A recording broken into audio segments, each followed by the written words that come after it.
आएगा, लेकिन अभी नहीं, अभी नहीं, अभी नहीं।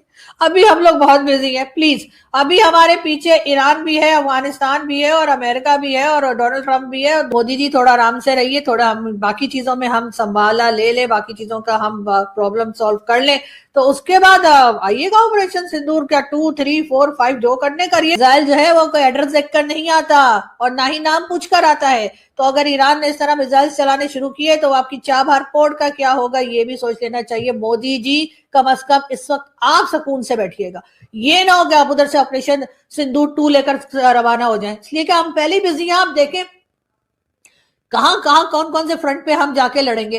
पहले ही अफगानिस्तान के साथ लड़ाई हो रही है, उधर ईरान के साथ भी हम डरे सहमे बैठेंगे, पता नहीं ईरान की खोपड़ी कब घूम जाए और हमारे पीछे पड़ जाए। तो इधर से कम आप आराम से रहिए। आपके साथ हम जब फ्री हो जाएंगे ना, सारी लड़ाइयां खत्म हो जाएंगी, फिर आपके साथ दो दो हाथ हम आराम से करेंगे। तो अभी मत किएगा। लेकिन ये बात मैं मोदी जी को बताने ही वाली थी, लेकिन उससे पहले ही हुआ क्या कि जी हैकर्स, जी हाँ, हमारे दो बड़े टीवी चैनल्स, एक जियो और ARY, दोनों को कल हैक कर लिया गया। और स्क्रीन के ऊपर क्या चलने लगा भला? जी हाँ, ये अब मैं आपको पढ़ के भी बता देती हूँ जी। तुम्हारी फौज की के मखसूस हल्के ने पूरे पाकिस्तान को तबाही से दो चार कर दिया है। इसके खिलाफ खड़े हो जाओ, इसके सामने खड़े हो जाओ। कहा जा रहा है कि जी इजराइल और इंडिया ने मिलकर ये टीवी चैनल्स हैक किए थे, और उसके बाद बार बार लोगों के टीवी चैनल्स पे ये मैसेजेस आ रहे थे, तुम्हारी फौज के मखसूस हल्के ने पूरे पाकिस्तान को तबाही से दो चार कर दिया, यानी ईंट से ईंट बजा दिए, वाट लगा दिए पाकिस्तान की। तो अपनी फौज के खिलाफ खड़े हो जाओ, इनके सामने खड़े हो जाओ। इस किस्म के मैसेज मोदी जी ऐसे कौन करता है, मुझे ये बताइए ना। तो पहले ही हम सुबह से रात तक अपनी फौज को पता नहीं क्या क्या बोलते रहते हैं, तो वो बेचारे सुनते भी होंगे, उनके कान से धुआं निकल जाते होंगे, पाकिस्तानी ऐसा बोल रहे हैं। अब आप लोगों को और कुछ नहीं सूझा, हम पहले ईरान के साथ लगे हुए थे कि जी ईरान ने जो है ये कर दिया, ईरान ने वो कर दिया। इस बीच में आपके यहाँ के जो हैकर्स है ना, एक तो हैकर भाई, उनसे मैं जरा हैकर से बात करना चाहूंगी। हैकर भाई देखें, ये चीजें जो आप लिख रहे हैं ना, ये कोई नई तो है नहीं।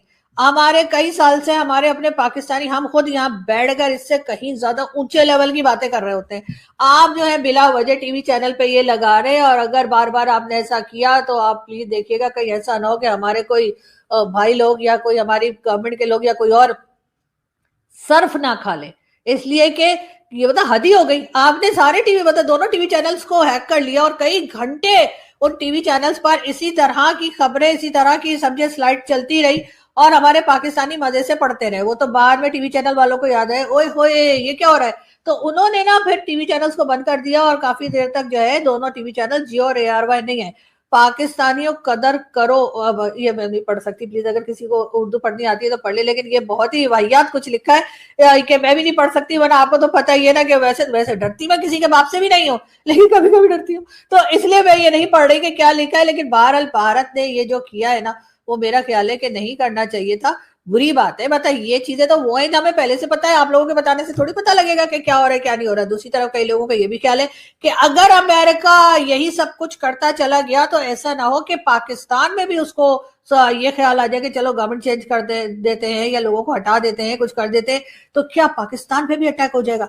क्या पाकिस्तान से भी लोगों को उठा के ले जाया जाएगा जैसे वेनेजुएला के प्रेसिडेंट को ले गए थे, या इसी तरीके से कुछ होगा? तो मेरा कहना ये है, मेरा मानना ये, ऐसा कुछ नहीं होना पाकिस्तान में।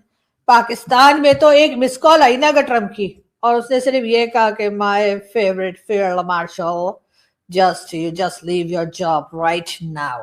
अगर उसने सिर्फ इतना ही बोला ना, तो उसी वक्त सब लोग अपने अपने घर चले जाएंगे। और फिलहाल तो खैर डोनाल्ड ट्रम्प तारीफें करते दिखाई दे रहे हैं पाकिस्तान की, लेकिन ये तारीफें कब तक चलने वाली हैं, ये एक बहुत बड़ा सवाल है। और इसीलिए मैं बार बार जो है वो इंडियन प्राइम मिनिस्टर जो मोदी है उनसे कहूंगी कि मोदी जी अभी फिलहाल आप ये ऑपरेशन सिंदूर के पीछे ना जाइएगा, और अपने हैकर्स को भी समझा लेंगे किस किस तरह की चीजें वो हैक करके, और हमारे टीवी चैनल्स पे, यानी ये सबसे बड़े टीवी चैनल्स कहलाते हैं ARY और जियो न्यूज, उनके स्क्रीन पर ये मैसेज जो चला है वो यकीनन उससे बहुत से लोग और भाई लोग तो खास तौर पे उनको तो पसीने आ गए होंगे कि ये चल के आ रहा है। लेकिन बहरहाल मैं मोदी जी को बार बार यही कहूंगी कि जरा अपने लोगों को समझाएं, इस तरह की शैतानियां नहीं करते। वैसे ही मामला बड़ा सीरियस हो रहा है, आप लोगों को बीच में मजाक सूझ रहा है।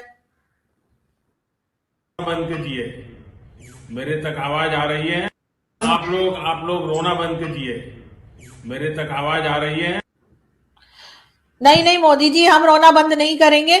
आप अपने लोगों को समझाइए कि यहाँ पर हमारे यहाँ उल्टे सीधी हरकतें ना करें पहले, लेकिन अभी नहीं। अभी हम लोग बहुत बिजी हैं, प्लीज। अभी हमारे पीछे ईरान भी है, अफगानिस्तान भी है और अमेरिका भी है और डोनाल्ड ट्रंप भी है। और भले ही हमें, आपको पता है, 10 तरह के दुख हमें पड़े हुए। सऊदी अरेबिया के ऊपर ईरान ने अटैक कर दिया और हमारे लोगों को जाकर उन्हें बचाना, यानी हम अपने आप को नहीं बचा पा रहे। वहां बीएलए वाले हमारी मार लगाए जा रहे हैं, हमें वो काबू नहीं आ रहे। यहाँ पे टीटीपी वाले हमें मारे चले जा रहे हैं, वो हमारे कंट्रोल में नहीं आ रहे। हम किसी तरीके से अपने ऊपर अटैक नहीं रोक पा रहे। कल रात को भी बहुत ज्यादा क्लैशेस रहे बॉर्डर पे अफगानिस्तान और पाकिस्तान के। हम वो क्लैशेस नहीं जो है उनको नहीं रोक पा रहे हैं। उधर से बलूचिस्तान में बीएलए और कौन कौन है उनको हम समझा नहीं पा रहे हैं। और ऊपर से अब सऊदी अरेबिया जो है अब वो कहेगा कि भाई आपने हमारे साथ डिफेंस एग्रीमेंट किया है तो अब आप आइए और आकर हमें बचाइए। इसलिए कि ईरान जो है उसने अब सऊदी अरेबिया का रुख कर लिया है और वहां पर जो अमेरिकन की रिफाइनरीज है, ऑयल रिफाइनरीज है, उनके ऊपर अटैक चल रहा है। तो अब यकीनन यहाँ से मेरा ख्याल है कि प्राइम मिनिस्टर साहब और बाकी कई लोग जो हैं, मतलब समझ जाइए मैं किसकी बात कर रही हूँ। तो हो सकता है अपने कमरे से ही ना बाहर आ रहे हो कि भाई कह दो कि वो फोन बिजी है या फिर इंटरनेट नहीं चल रहा है या कुछ ऐसा है जिसकी वजह से हमें मैसेज नहीं मिल रहा है सऊदीया का, कि जो बार बार एमबीएस फोन कर रहे होंगे और कह रहे होंगे कि आ जाओ भाई, यहाँ पर तुम लोगों ने यही एग्रीमेंट किया था ना कि अगर कोई अटैक करेगा तो तुम लोग आओगे हमें बचाने। लेकिन बात सारी ये कि हम पहले खुद को तो बचा लें। यानी आपने देखा होगा जब आप किसी जगह फ्लाइट में ट्रेवल करते हैं तो आपको कहा जाता है, एयरलाइन की तरफ से कहा जाता है, उस वक्त जो एयर होस्टेस होती हैं वो बताती हैं आपको कि जी अगर आपके ऊपर ऐसा कोई वक्त आ जाए कि आपको सांस ना आ रही हो या ऑक्सीजन की कमी हो जाए तो एक मास्क गिरेगा जिसको आपने पहले अपने मुंह पे लगाना है और जब आपको सांस आने लगे तब साथ वाले को दिएगा। तो यहाँ पर भी वही हाल है कि यहाँ पर हम खुद मार खाने में लगे, हम खुद लड़ने में लगे हुए हैं और बार बार लड़ने में लगे हुए हैं, कभी अफगानिस्तान के साथ तो कभी किसके साथ। तो ऐसे में हम जाके सऊदीया को कैसे बचाएं। लेकिन बात सारी फिर वही आ जाती है कि एमबीएस अपना पैसा देके भूले तो नहीं होंगे, इसलिए कि अरब सब कुछ भूल जाते हैं लेकिन पैसा देके नहीं भूलते। अब आप देख लीजिए ना, इन्हें उस वक्त मुस्लिम उम्मा याद आती है ना, ये याद आता है कि हम सबसे बड़ी इस्लामिक नेशन है, ना इनको ये याद आता है कि हम वाहिद इस्लामिक नेशन है जिसके पास न्यूक्लियर वेपन है। तो थोड़ी सी तो यार हमारी इज्जत कर लिया करो ना, मतलब ठीक है थोड़ी सी सही, लेकिन इज्जत होनी चाहिए हमारी। लेकिन बात सारी ये कि सऊदीया तो नहीं सुनता। और जिस वक्त हमने ये एग्रीमेंट किया था, ये सारी बातें हमारी चल रही थी, उस वक्त तो हमने सोचा ही नहीं था कि ईरान उठकर ऐसा कर देगा। किसी को दूर दूर ख्याल नहीं था।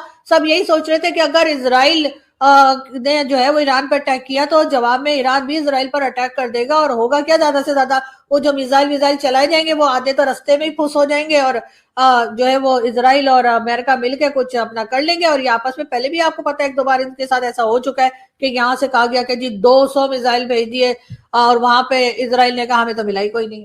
तो अब ये बातें तो खैर हम और हिंदुस्तान भी करते रहते हैं ना। वो कहते हैं उन्होंने हमारी बेसिस एयर बेसिस उड़ा दी, हम कहते हैं अच्छा कहाँ किधर, हम यहाँ से कहते हैं हमने आपके तरह जहाज गिरा दिए, तो वो भी बिलीव नहीं करते। लेकिन डोनाल्ड ट्रंप बिलीव करते हैं। डोनाल्ड ट्रंप को पता है कि हम जो कहते हैं बिल्कुल ठीक कहते हैं। उसके बाद सबूत वो भी नहीं मांगते कि किधर गिर गए, कहाँ है मलबा, कहाँ है वो जो मलबा मुबारक वाली हमारी एक आती है, तो वो भी सब होता रहता है। लेकिन बहरहाल यहाँ पर यही सब कुछ चल रहा है और ऐसे में हम यही दुआ कर सकते हैं कि डोनाल्ड ट्रंप ने जो सोच रखा है कि 4 वीक्स लड़ाई चलनी है, तो आई विश कि ऐसा ना हो और जल्दी अमन हो जाए सब तमाम कंट्रीज में। लेकिन भाई सब कुछ कर दिया लेकिन दुबई की ईंट सेठ बजा दी इन्होंने। अब मैं कहाँ रहूंगी वहां जाके, मेरी तो ये समझ में नहीं आ रहा कि सारे होटल तो उड़ा दिए इन्होंने। अब मैं जाऊंगी तो कहाँ रहूंगी, इसलिए कि मेरे रिश्तेदार तो मुझे रखने वाले हैं नहीं। और इसीलिए मैं बार बार जो है वो इंडियन प्राइम मिनिस्टर जो मोदी है उनसे कहूंगी कि मोदी जी अभी फिलहाल आप ये ऑपरेशन सिंदूर के पीछे ना जाइएगा और अपने हैकर्स को भी समझा लेंगे किस किस तरह की चीजें वो हैक करके और हमारे टीवी चैनल्स पे, यानी ये सबसे बड़े टीवी चैनल्स कहलाते हैं ARY और जियो न्यूज, उनके स्क्रीन पर ये मैसेज जो चला है वो यकीनन उससे बहुत से लोग और भाई लोग तो खास तौर पे उनको तो पसीने आ गए होंगे कि ये चल क्या रहा है। लेकिन बहरहाल मैं मोदी जी को बार बार यही कहूंगी कि जरा अपने लोगों को समझाएं, इस तरह की शैतानियां नहीं करते। वैसे ही मामला बड़ा सीरियस हो रहा है, आप लोगों को बीच में मजाक सूझ रहा है। बंद कीजिए, मेरे तक आवाज आ रही है। आप लोग रोना बंद कीजिए, मेरे तक आवाज आ रही है। नहीं मोदी जी, हम रोना बंद नहीं करेंगे। आप अपने लोगों को समझाइए कि यहाँ पर हमारे यहाँ उल्टे सीधी हरकतें ना करें। पहले ही हमें, आपको पता है 10 तरह के दुख हमें पड़े हुए। दोस्तों, पाकिस्तान की मशहूर जर्नलिस्ट आरजू काज़मी को आप लोग जानते ही हैं। आरजू काज़मी अपनी स्ट्रेट फॉरवर्ड पत्रकारिता के लिए जानी जाती है, जो सही बात को सही और गलत बात को गलत कहने से बिल्कुल भी नहीं हिचकती। चाहे वो भारत और पाकिस्तान के रिश्ते को लेकर हो या फिर पाकिस्तान में भारत के खिलाफ पाकिस्तान की सरकार और आर्मी की तरफ से टेरर ग्रुप्स को संचालित करने के बारे में हो, या फिर लश्कर तैयबा जैश ए मोहम्मद के द्वारा कश्मीर में किए जा रहे टेरर अटैक के बारे में हो। आरजू काज़मी ना सिर्फ एक जर्नलिस्ट है बल्कि एक ह्यूमन राइट्स एक्टिविस्ट भी है। भारत ने उसे उसकी साफ सुथरी छवि और उसकी अदाओं को बहुत पसंद किया जाता है। दोस्तों, आप लोगों को ये वीडियो पसंद आया हो तो चैनल को लाइक करना और सब्सक्राइब करना ना भूलें। जय हिंद।